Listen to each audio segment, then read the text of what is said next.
This particular case, New York is sort of reeling in a way because there's a lot of controversy of whether Mayor Adams should resign. Some people are saying are calling for his resignation. He is, of course, saying that it can be business as usual.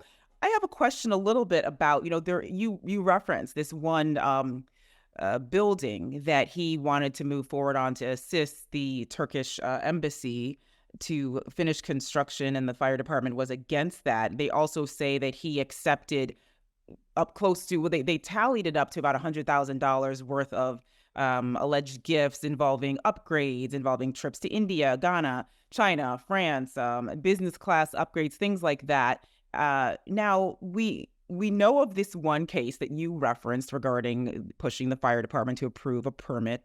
However, what are the standards here? I mean, if he's accepted these gifts, but if there's we can't if the government can't prove an equal quid pro quo in some way, does Eric Adams have a stronger case? That's going to be the defense. And we've seen in other public corruption cases, again, going back to Menendez, right? The senator argued, listen, I'm just advocating on behalf of my constituents. That's my job as a public official. There's no this for that, no quid pro quo.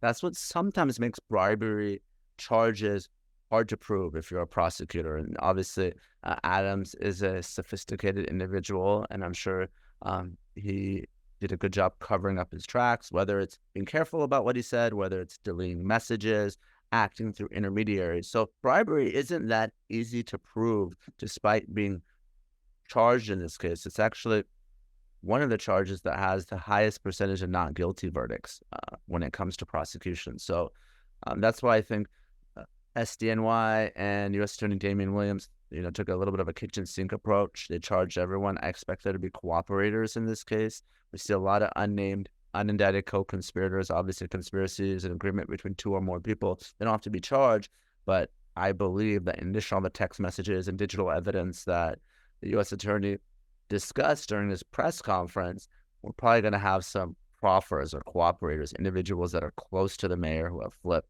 And as you mentioned, Leanne, many individuals that work directly for the mayor and for the city of New York have resigned in the past days and weeks. Do you feel that fact, along with those quite sweeping allegations in this indictment, have undermined confidence in the ability for Mayor Adams to sort of continue? Of course, he's up for re-election. What does this mean for his prospects and really just the city moving forward without this constant disruption, constant resignations, people not wanting to be associated with this whole complaint to begin with? Oh, no question, it's going to be a cloud over the mayor and New York City. It's going to be very difficult to get anything done. A lot of very high-profile elected officials in New York and around the country have called for the mayor's resignation. And, he's come out and said that this is racially motivated or political. I mean, obviously, Williams is the first Black U.S. attorney in the history of the Southern District of New York. So I think that's somewhat difficult to argue that it's some sort of racial prosecution. And same thing on the politics side. The mayor has said that this is all political because he stood up against Joe Biden and the Department of Homeland Security because of the migrant crisis in our southern border.